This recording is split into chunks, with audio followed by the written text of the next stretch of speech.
Hi everyone, thanks. So I'm John Davies and I'm joined by my colleagues Rosemary and Amy Benstead. So we have a full house of the research team here. And thank you for the invitation and thank you for the funding. That was only slightly downplayed by David's comment to me when I came in, who said, given that we're talking about the fashion industry, I could have dressed a bit better. But maybe I don't know as much about fashion as I thought I did.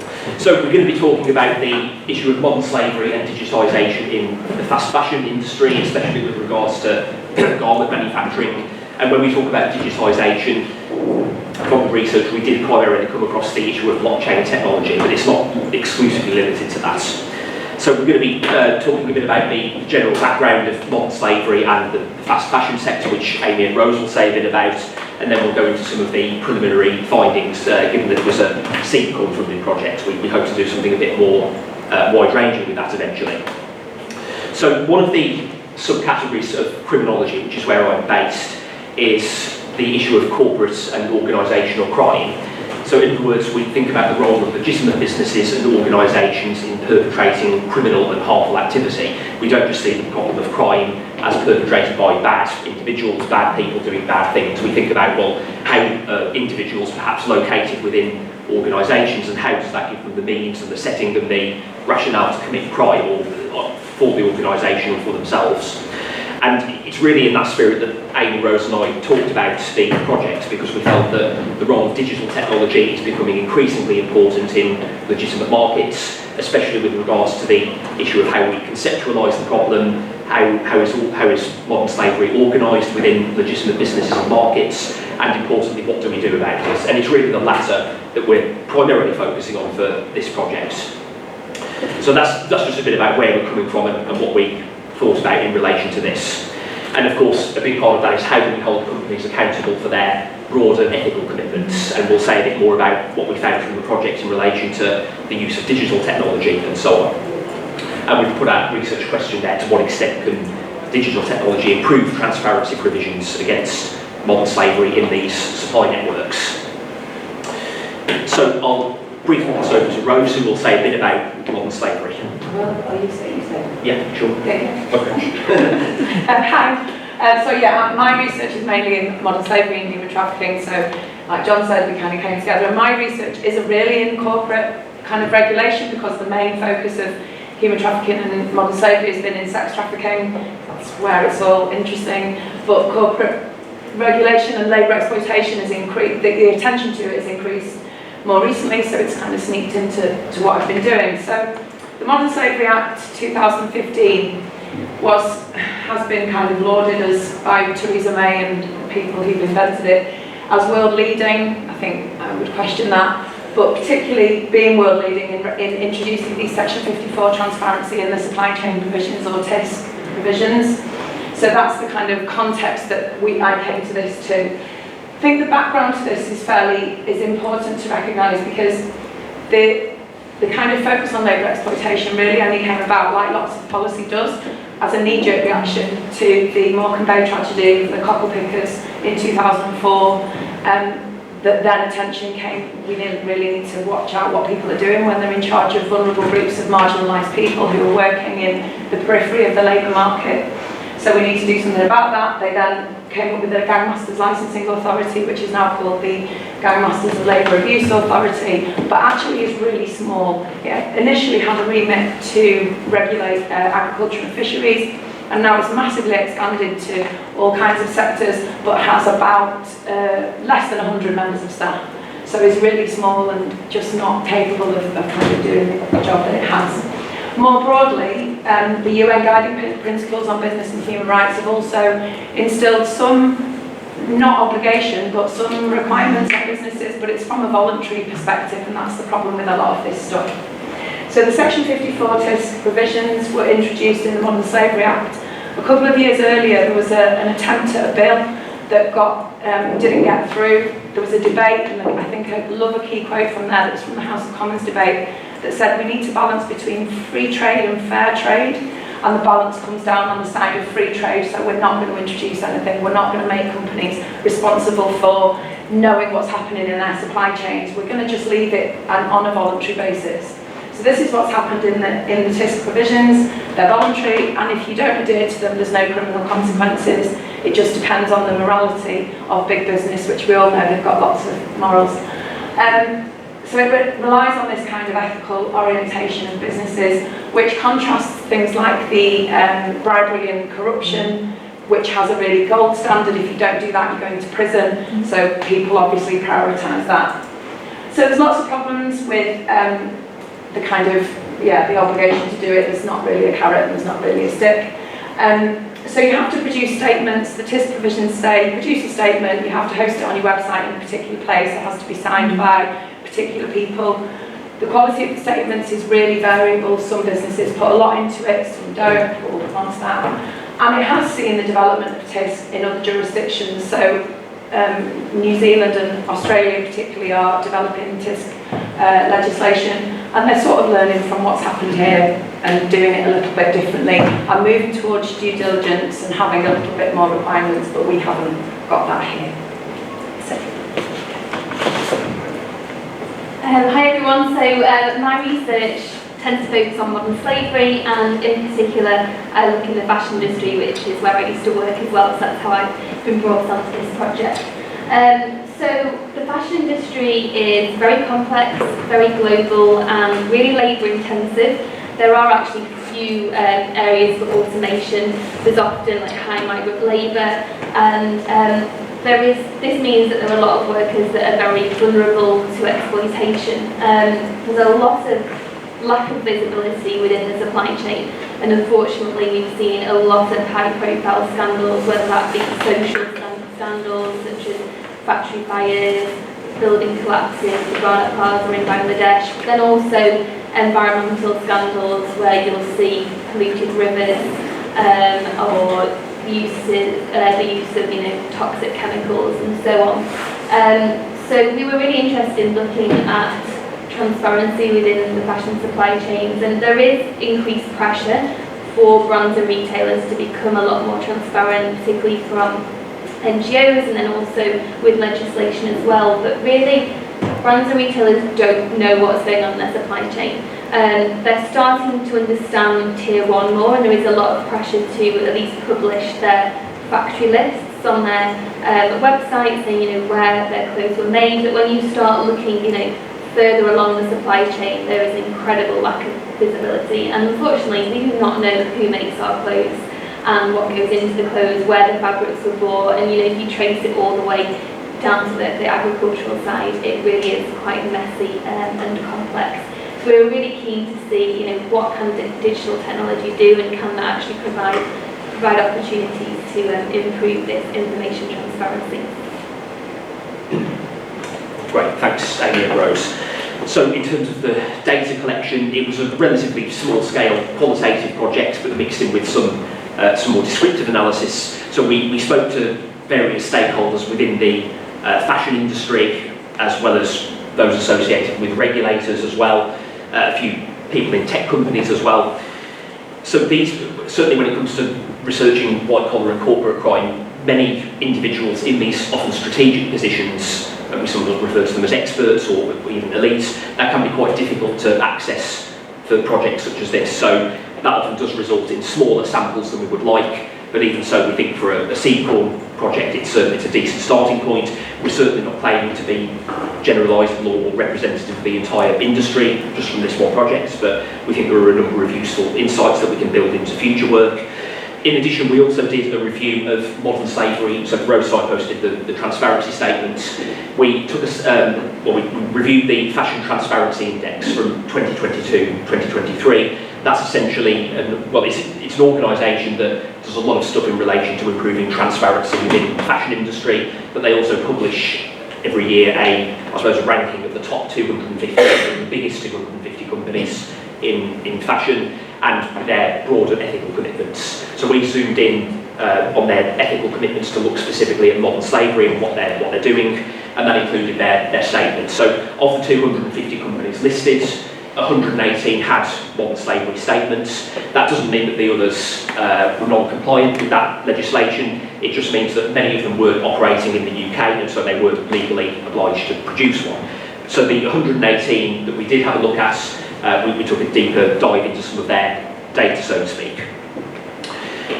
I'm just going to, apologies for the somewhat large extracts, I'm just going to briefly talk through the main points here to give you a flavour of the sort of things that were coming out of the conversations, because I think it's worth pointing out the potential benefits of digital technology in relation to this sector, because generally speaking, the other people that we spoke to were rather sceptical, or they were at least pointing out that digital technology was not very well understood, or at least very well integrated and used in the industry. So I think it's worth acknowledging from the outset what the benefits can be.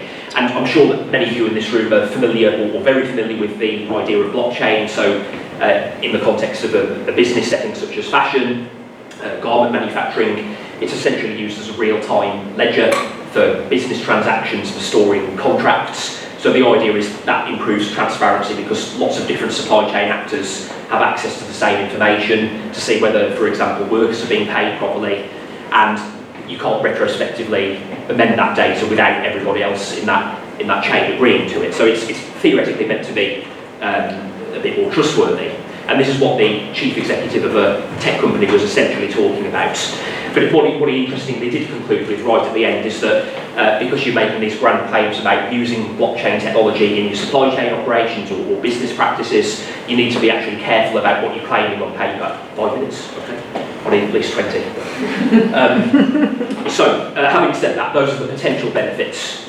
And as I mentioned, we took a closer look at 118 modern slavery statements, the sort of commitments that companies claim to make to tackle modern slavery in their businesses and supply chains, and only 20 included at least some reference to digital technology. Now, that doesn't mean for sure that they don't include some kind of digital technology or blockchain technology in their business practices, but it wasn't at least present in their statements. And of those that did, it was sometimes very brief. Modern slavery statements can be quite brief and superficial anyway, for reasons I won't go into here. But it essentially means that many of the statements were very superficial, and I think in one or two cases there were instances in more detail of how companies had used something like blockchain technology, but that was more the exception rather than the norm. And indeed, with the interview participants that I mentioned, most of them didn't actually bring up digital technology at all, despite having had the overview from ourselves, and we held a roundtable event as part of this process. So the people that we were interviewing were well aware of the emphasis on digital technology, and yet they were very reluctant to speak about it, and they definitely had to be prompted. So they were more interested in drawing out wider industry challenges, which from their perspective is also important, I suppose. So I think I've made the point about blockchain not generally being seen as very well understood within the industry, or even feasible. Even if the people thought there was, in principle, some good potential of blockchain, they felt that some companies, because of their size or the resources that they have, they wouldn't necessarily have the commitment or the resource to implement that fully. And yeah, just as a bit of a contrast point, this was a manufacturer who was based in the local area. So this is essentially a bit more of a critical overview of digital technology. He had serious concerns over how digital technology is being authenticated, who's actually demanding that we embed digital technology, what is the actual value of this. So that's the central point coming out of that. And again, he's drawing this attention back to the, I suppose, wider structural issues within the fashion sector. And until the market starts to change, for example, until you start to have a lot more of a power balance between different actors within the supply chain rather than just the big brands calling all the shots, so balancing out some of those structural problems which are very difficult to do, then not much is going to change in the digital side of things. So yes, blockchain generally seems a little bit of a buzzword by many people, and one person that we spoke to even highlighted that their concern was that the more, I suppose, wider use of AI was being used as a substitute to write modern slavery transparency statements, and I'm sure many of us in the room have had our own concerns over the use of AI and ChatGPT, for example, with student papers, so they're certainly seeing that as a potential concern as well. But what they're essentially, I don't have time to go through all of this, but what they're essentially coming back to is this idea that you still need to have people on the ground to show that commitment to ethical practice and preventing labour exploitation, rather than just getting getting the use of technology and relying solely on that. That's just briefly illustrated by the auditor, one of the auditors that we spoke to, who helps to conduct inspections of different businesses within the industry, and he refers to this as essentially an old boys club where you've got a small number of people in strategic positions essentially making decisions, and they're the ones that need to be convinced irrespective of how technology operates. So if they're not on board, then essentially nothing else can happen much on the blockchain and digital tech side of things. So this, yeah, thank you. So this relates more to those general limitations within the sector as a whole. Some participants refer to this principle, and they did actually say this of good reason. So essentially, we expect businesses to be more like charities and demonstrating lots of different ethical commitments, whereas actually we need to show them that there are going to be potential rewards for developing ethical commitments and more sustainable practices that can help prevent modern slavery. So he's essentially talking about the carrots rather than the stick. Okay, I'm just going to have to skip through some of this. So Rose has mentioned that some of the due diligence legislation, when we come back to these traditional regulation and control mechanisms, and yeah, as I say, many people in the industry and the regulation kept coming back to these traditional tools beyond digital technology, saying, well, there's no point in really having a serious conversation about how digital technology can be implemented because we're still much further behind. How do we still address basic concepts and challenges in the industry? So I think what I would take away from that, sorry for the very rushed presentation, but very happy to take questions. I guess what we can take away perhaps is that despite limited awareness of many of these challenges with implementing digital technology, that doesn't mean that they are ineffective, it doesn't mean they have value, it probably just means that we need to be a lot more careful with approaching industry in terms of education, in terms of how they can realistically see the benefits and start to embed many of these tools. But even so, we can have all the tools that we want, it's not going to be enough without that significant human input and that emphasis on transparency and accountability. So we could perhaps see digital technology as a bit of a new mask for old and long-standing problems. So thank you for your attention, and I'll be happy to take questions.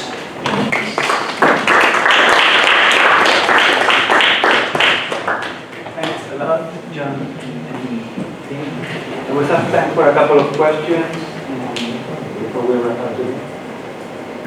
A similar question to before, what's next? So you mentioned that you'd like to do more. What would you like to do next?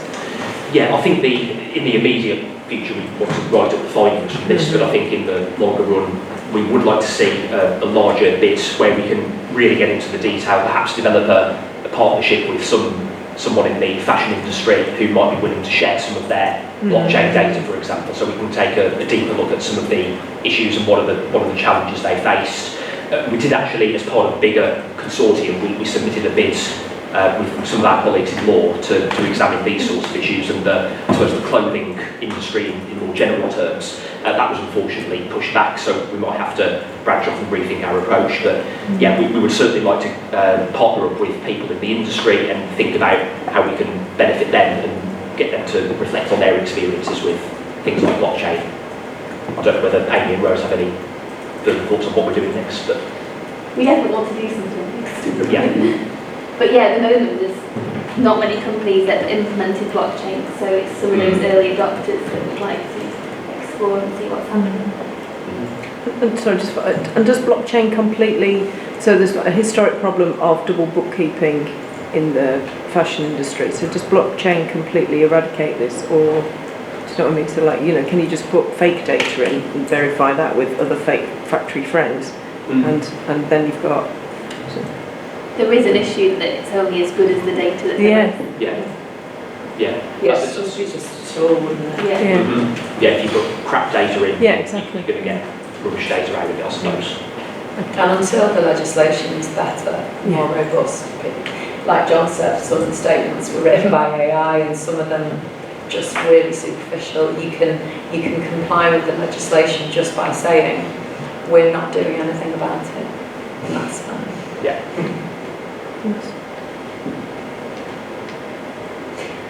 Thank you, that was super interesting and kind of sad. But I wondered just the old boys club attitude towards implementing digital technology. I wondered if you have any sort of data from the consumer side, what their attitudes towards digital technologies are, because I guess the old boys club is like, well, we're getting profit, why would we change anything? But if you have all of this data saying like, these people would want you to change stuff because they're, you know, more ethically minded, that might help to Shift it. Yeah, we didn't speak to consumers or consumer groups in the research. I think that was possibly a bit of a limitation, something we might like to explore a bit further as well. People often did refer to the importance of consumers though, so yeah, essentially saying there needs to be better education, because ultimately, even though you've got the big brands operating in the sector, ultimately it's us who are choosing to go out for you know, to buy things as cheaply as possible sometimes and look for good bargains and that sort of thing.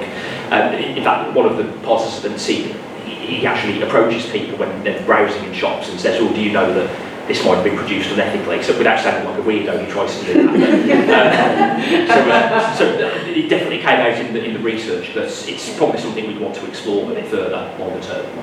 In the wider research, reliance on consumer-driven change doesn't work. You know, if you see a scandal in H&M, people might stop going there for a day and then they want cheap clothes, so they go the next day. So, and they might not care again. Yeah. They're like, yeah. But those the QR codes, Yes. that I think that's a good. Yeah, and I think it would be interesting to look at the data, because I know from some companies that do have the QR codes and the tags that you can scan. When they look at the data, consumers are buying them and not necessarily doing scanning, so there's definitely a bit of a gap in knowledge, or whether they don't, it's linked to maybe the promotion of it and marketing. I often show my students in the class that, because I've got some examples, and I show them all, and they get really excited, but then they'll still go and buy some cheap clothes, so I don't know, there's a gap in attitude and behaviour.